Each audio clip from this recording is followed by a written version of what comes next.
Skipper, you're always talking about learning in every experience in every game. What did you learn from your experience so far in this particular series? I think that we knew it was going to be a great series. This team is talented. They're resilient. Talking about the Blue Jays, and they came back fighting. Caught an early lead, and Bieber, does what he does and used the cutter, spun us, minimized damage, limited traffic, and we really didn't get a whole lot of good swings. And conversely, you see these guys, grinding and using the whole field and putting some hits together, and obviously, the homer by Vlad and. That seventh inning, they built an inning right there, and we just didn't have an answer. So I think the takeaway is we saw Yusevich not too long ago, and so that's certainly information that we're going to use and expect Blake Snell to be better than he was in Game 1. About 6 rows back on your left, Fabian. Yeah, Dave, do you think there was any carryover offensively from last night, just how long that kind of dragged on for guys? I don't know. I think that you got to give credit to Bieber for making pitches, getting ahead. Those guys had the same kind of went through the same thing as we did.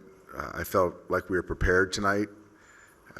Guys came in fresh, and starting off with a play from Kike in left field, I thought we had some good kind of energy early, and then it just kind of petered out a little bit.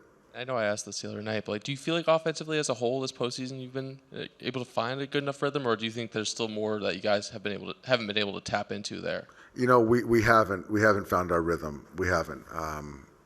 It sort of draws dead at certain parts of the lineup and different parts, different innings, different games. Guys are competing. Certainly in the postseason, you're seeing everyone's best. But yeah,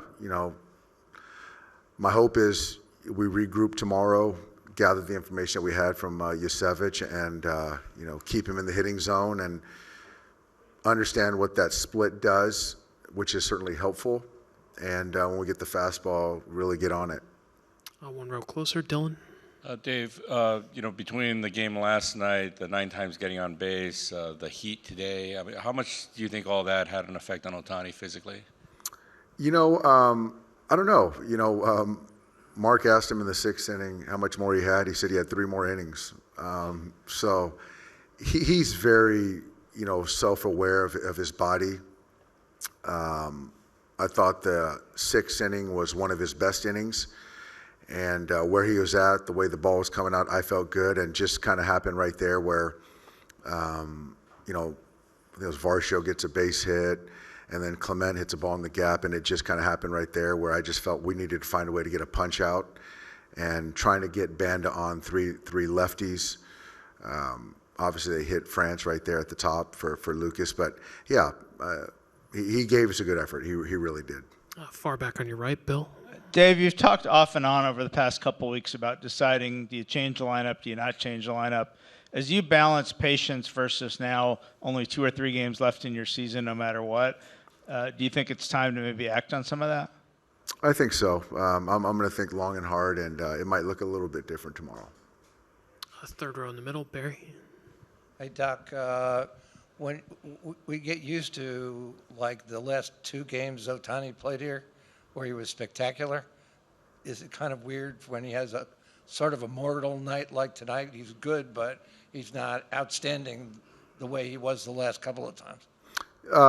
He's mortal, but there's also a lot of energy, obviously, on the pitching exerted. But they made good pitches. There were some backdoor cutters, some breaking balls, crowding him a little bit. And I thought his intent tonight at the plate was good. But, you look back at those at-bats, they made good pitches on him. They really did.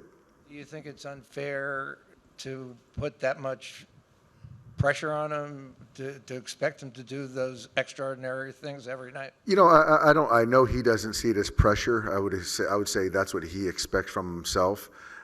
It's part of being a fan and seeing great things from great players. So every time he steps up, I expect great things to happen, and maybe unfairly. Do a couple last ones. Russ behind the camera there. Doc, kind of the Bills question. You had to put Tommy in center field last night out of kind of necessity. Did you see enough to make you be comfortable with, the actions out there to potentially put him out there? Yeah, I mean, I've got to make a decision. Essentially, am I going to, play Andy? Am I going to play Cole? Or am I going to play Miggy Rowe? So just kind of trying to think through all that stuff and net it out and see what, gives us the best chance tomorrow. One last one for Doc, if there is one. All right, Doc. Thanks so much. All right, thanks, guys. Yep.